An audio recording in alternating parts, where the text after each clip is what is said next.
Well, I start as a kid with 4 years old driving go-karts and just progressed to it until I decided to come then to England. I was 21 by then, did my first season here in England with single-seaters and went on. Were you always good, even as a young lad? I was very competitive and I always had lots of success throughout the go-kart times. I had a big advantage because as I start as a kid, I could only compete almost 9 years after I start training and testing because of the minimum age then was 13 years old. And when I did my first race, I already had a lot of experience behind me, which helped me a lot. And as a matter of fact, I won my first race. It was 1st July 73. And went on. I tried to win a few times the Brazilian titles, and I eventually managed to win the championship in Brazil 3 times, and the South American Championship twice, and the Pan American Championship once, always in go-karts. And twice I was runner-up on the World Championship go-karts, and then I switched on to the Formula Fords here in '81. It was a hobby only at the beginning, and the purpose was to continue to be a hobby, stay as a hobby, but of course the fact that I was competitive and was successful then, and at that time Fittipaldi was also successful in Formula One. We start dreaming about eventually to drive a Formula One car, and when I then showed some signs that I was thinking about coming to Europe to try as a professional racing driver, looking for my dream to be eventually a Formula One driver, then there were some difficulties with my parents because they were concerned about the danger and the risks that would happen eventually if I managed to get to Formula One. It's a lot safer today than it was a few years ago. The technology has been developed and implemented into the Formula One cars. The rules have been steadily improving the safety for us. Fortunately today, when you happen to have a technical failure or a driver error and an incident or an accident happens, we are well protected by the strength of the new cars. As well, the new regulations for circuits, improving safety on the circuits itself. But it's never enough because, of course, we're going at high speeds and cars are getting faster and faster as well. And we need continuously to accommodate the rules, try to control somehow the speed of the cars year by year.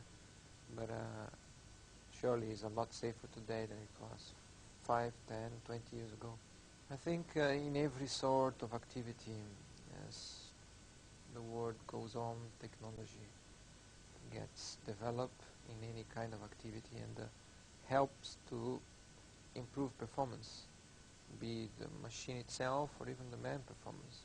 We see world records being continuously beaten by athletes that run in 100 meters, 200 marathons and so on. So I think there are limits, of course, but those limits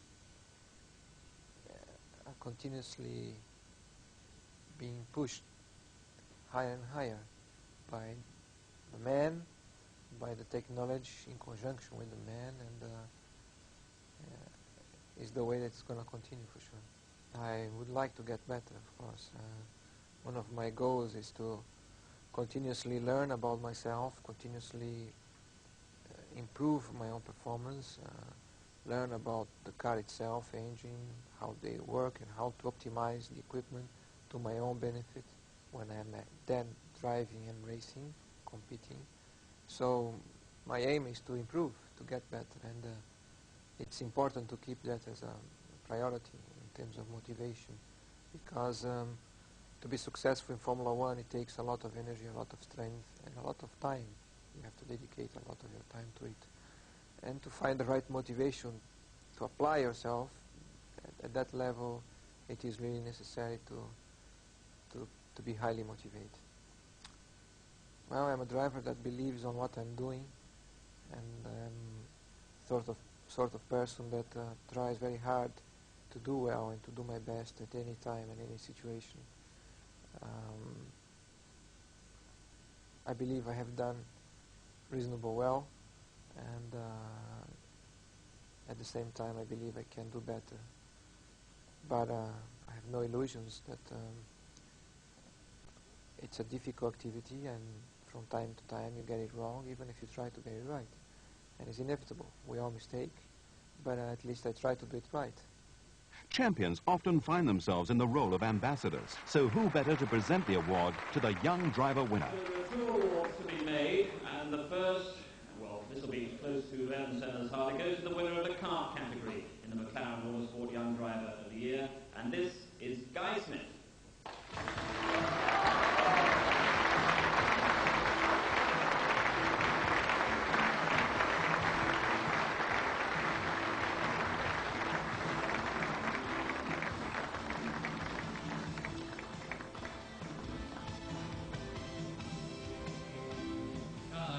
Congratulations from all of us.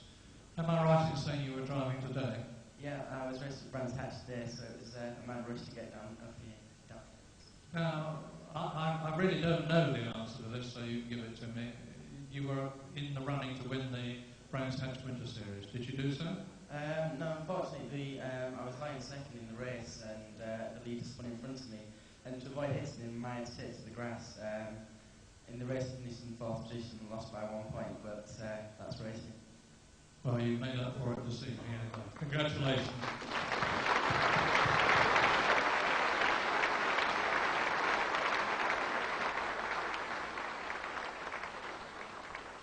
And so, to the winner of a big prize, £20,000 to help in developing a racing career, testing opportunities and instruction to do the same. The McLaren Autosport Young Driver of the Year for 1991